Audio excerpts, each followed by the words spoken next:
Hello, welcome back. This is the Monaco practice and qualifying that we're going to be doing today. Fair warning, I'm a bit shit at Monaco. Yeah, it's a bit tight for my driving style, as I'm sure some of you will know from having seen me. I need to move my cam because I can't see a goddamn thing. Okay, so what we're going to do, race strategy.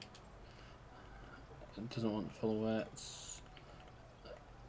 Softs it is. Okay. Okay, we're going to drive out. Let's get a few laps under our belt. Right, so, Monaco, sorry, literally right after I start recording, I start getting messages. It's funny. Oh yeah, of course it's that way, isn't it? So we're doing Monaco practice. We'll do the quali, and as part of seeing how badly I've done on the time, we'll also spend a bit of time talking about Aston Martin. It is the last of the already recorded audios that I've got because I had done the Aston Martin video and right after the Red Bull one, but they were taken down because of the content, and I was not fighting for it, so I'm just going to nick the audio for that. That's one of the reasons why I'm recording this tonight. It's because I've not got an awful lot of time to get stuff done, but having already done the audio for one, it makes my life a little bit easier. Now watch during the race as I overtake someone on that corner, that on the hairpin there. Oh, I've got an itchy face now. Itchy face. Okay. Yeah, I did notice it was sunny spells for the qualifying, which is going to be interesting because obviously if we end up qualifying in, say, the wet or on intermediates, we've got a problem because that ain't going to be indicative of the race itself. And also, I'm not particularly good on here at all at the best of times. I imagine how much worse it's going to be if it is chucking it down. So, yes, something to bear in mind, methinks. Alright, somehow managed to make a full lap without crashing into anything. So, what is it they want? They want a 127. I can do a 127. I'm fairly sure I can do a 127, as long as I don't crash into anything. I can probably do a 125 if I get it right, but I wouldn't want to commit to that just yet. Oh fuck, crashed.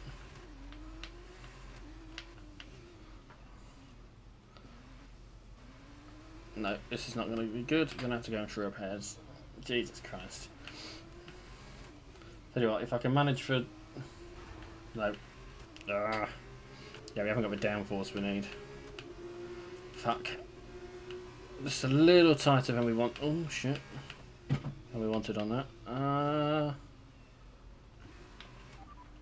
Okay, we can take you Yeah, this lap. we need to... Although, it hasn't told me off for cutting that corner there, which means we can probably get away with this lap. I mean, it told me off, it didn't tell me off.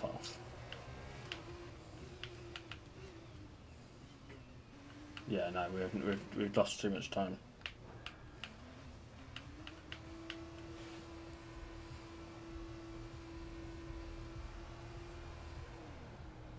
Oh well, get the repairs done, and then we'll try again. I told you I was bad at Monaco. I really did warn you.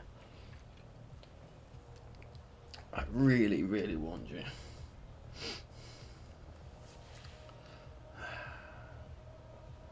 Oh well.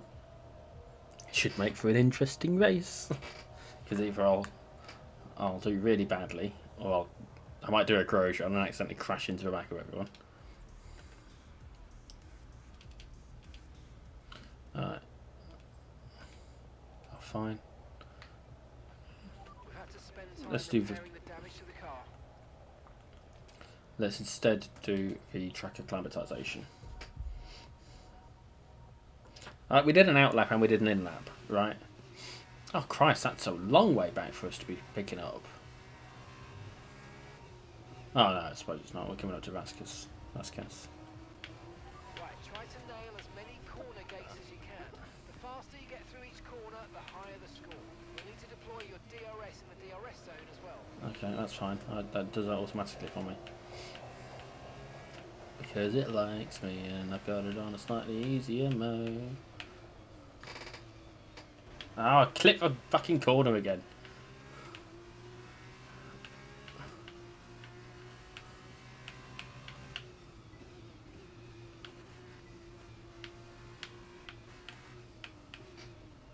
Okay, it's fine. 385. We can get 385. We can manage this.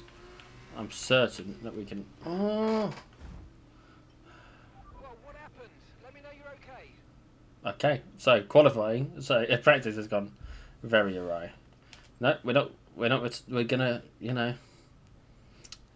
We are retiring from a session. It's the only fair way of doing this. A fly on my screen. It's fine. Well, this will be a short video, won't it? Only got the qualifying next. Practice went badly. I had anticipated this. It's fine. We'll take it as it is. It's the right thing to do. We may spend. I think we may spend some time. I don't know what we do. To be honest with you, I reckon it's gonna rain in 10 minutes. Maybe we get a lap done before. Because if we can get a lap done before the rain comes in, that'll be faster than anyone who sets one on the rain, right? If we can get the lap in, and then maybe we'll start on the front and just cause a big old accident at the back instead of. You know, whatever is more likely to end up happening. See, I can do the track. I can do it. I'm just not that good on Monaco. I've always been bad at it. The only time I ever got black flagged in F1 2016, it was on the Monaco track, and that was only because I span out, and they were like, rather than recover me, they black flagged me. Rather than red flag for fucking race. They just completely cancelled my. They got rid of me specifically. It's like, well, hang on a minute. That doesn't seem fair. Because it doesn't really. To penalise me when everyone's stuck. It's not my fault I span out. I'm not the only one who got stuck there.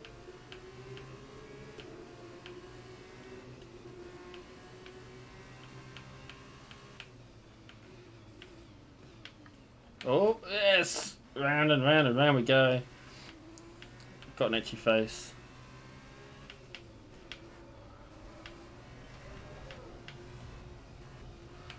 Okay. Oh, a little bit of... Lost a little bit of time there. Lost a bit more there. I just want to get across the line. 124 is an objective. No, that wasn't ideal. Where does that put us? Third? A second behind. But we're in third place at the moment. It'll be fine. It'll be fine because we're going to make up some time.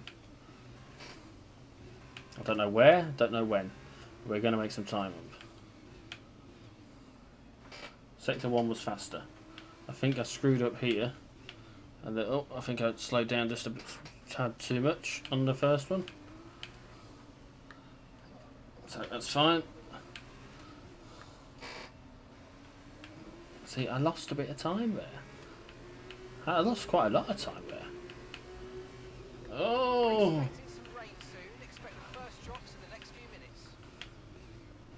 No. Oh, maybe we'll get away with that. We shouldn't. We absolutely shouldn't get away with that. See, how have I managed to lose that much time? How? It doesn't make any sense to me. There are places where we're meant to be going faster than we are, and places where we're meant to be going slower than we are. And somehow, oh shit, I shouldn't have done that. Understood. Stopping this lap. We haven't got enough fuel. We don't have enough fuel to get to the end. Ah!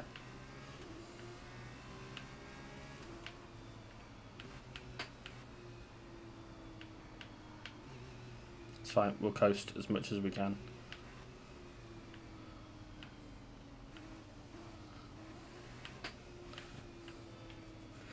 It's fine. We will make it. I'm going to make sure that we have enough fuel for a quarter of a lap, apparently.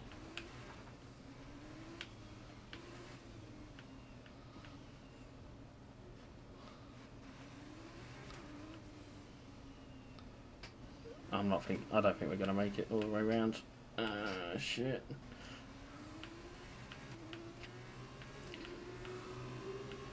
Right. Okay, 007 laps left.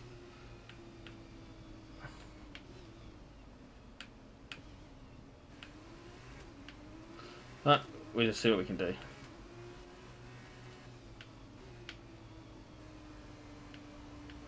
It's fine, it's fine, we'll get through. Oh Christ, even more people setting faster laps. Despite all that, we were only 12 seconds behind. Which, you know, considering we were literally not accelerating for a good portion of that. Just say something about the pace of the track. There we go.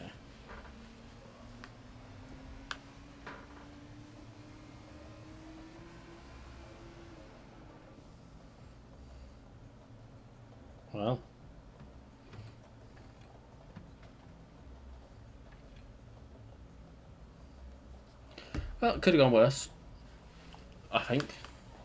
I reckon we take a break here so we can do our talk about Aston Martin. And, yeah, if it's a good time to do another lap before things go awry, then I suppose we're down in safe. So yes, we're going to take a break, talk about Aston Martin, see how that goes, and yeah, we'll catch you after. Aston Martin Aramco Formula 1 team, more commonly known as Aston Martin, has taken part in various Formula 1 seasons under various names. They first entered the 1959 and 1960 seasons before withdrawing due to poor performance. They rejoined the sport in 1991 as Jordan Grand Prix, named after former racing driver Eddie Jordan. The company was sold to Midland Group in 2005, Spiker in 2006, and Force India in 2008. Force India suffered a financial collapse in 2018, so for 2019 they operated as Racing Point, before being rebranded to Aston Martin in 2021. Since 2021, Aston Martin have struggled to achieve the strong results they would have hoped for, achieving 7th place in the Constructors' Championship for both 2021 and 2022, although a strong performance in 2023 boosted them to 5th place overall, greatly helped by Fernando Alonso's 8 podium finishes. Fernando Alonso debuted as part of the Minardi team back in 2001, before joining Renault as a test driver in 2002 and gaining a full-time seat in 2003. It was with Renault that he managed to win the 2005 and 2006 championships, becoming the youngest driver to gain the title at the time. He spent a season with McLaren in 2007, narrowly missing out on another championship title, before returning to Renault for 2008 and 2009, which saw him slide down the field into 5th and 9th respectively. He then moved to Ferrari for a few years, from 2010 to 2014, where he achieved a trio of second-place finishes, before moving back to McLaren from 2015 to 2018, with whom he struggled his way to a disappointing heights of 10th at the end of the season.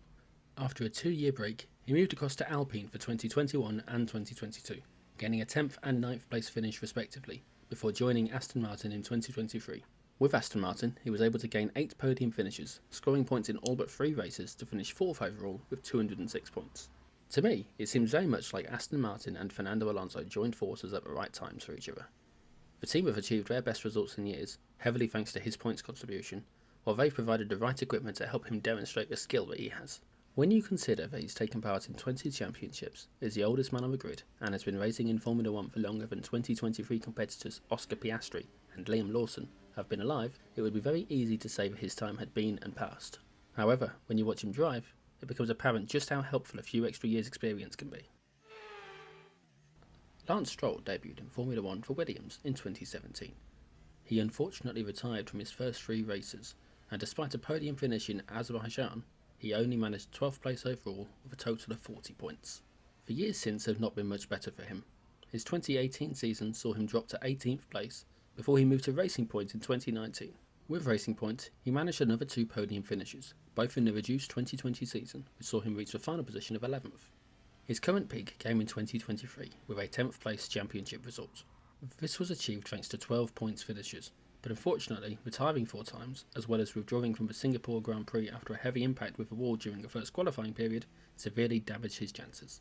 It has been reported that Lance's father, Lawrence, paid a large sum of money to Williams prior to his debut, and it is common knowledge that Lawrence is a part owner of the Aston Martin team. As such, there are some amongst the fanbase that take the position that nepotism, rather than his skill, put Lance in the full-time seat, but I can't provide any helpful insight with regards to that. I have mixed hopes when it comes to the coming season for Aston Martin. You may have guessed from the tone of this video that my expectations for Lance Stroll are quite low. Other than a handful of standout performances over the last few years, he seems to have failed to take to the sport as well as some, including perhaps his team, would have hoped, and it's easy to see why those that think he's in the seat thanks to daddy's money believe that may be the case. That said, it's not my place, as a fat British guy that's only been driving a regular car for 4 years, to criticise him for his skills behind the wheel. I just hope we see a marked improvement from him in the coming season, though something tells me that will not be the case. As such, I, and probably their team, have put all my Aston Martin eggs in the Fernando Alonso basket. He's a 2-time world champion, he's got more experience on the track than any other current driver, and for 2023 at least, he was giving better cars a run for their money.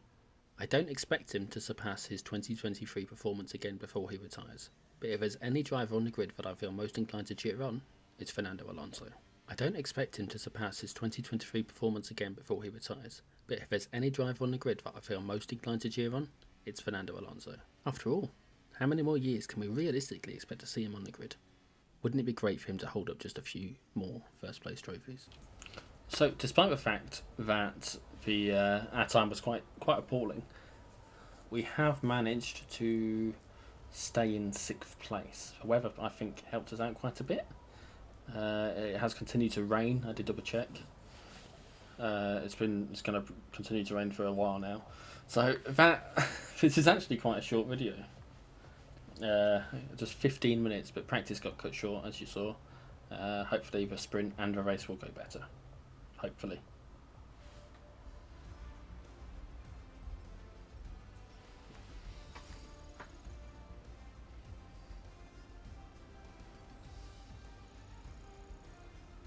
Fingers crossed. Optimism. I'm not optimistic. For the race tomorrow, before we go, let's quickly remind ourselves of our top 3, which are Vesti, Pourchaire, Callan Williams. The grid is set then, and just leaves the race itself. Join us tomorrow where we'll be live with all the action. Until then, goodbye. I tell you what, that's actually surprisingly few people set times. Interesting. Oh no, hang on, I'm in the... Oh, what's going on here? Oh, there we go. Group A, Group B. Oh, so we start, we're in 11th overall? I didn't realise it split us into 2 groups. Oh, that's depressing. Fuck's sake. Ah, we've got the wet and the dry. Okay, that makes sense. Okay. Okay, fair enough. Well, we'll have to see what happens, but for now, we'll take it a break there. I can't believe how short this video has been. That's a shame. Oh well, we live and we learn. Yeah, catch you next video. Goodbye.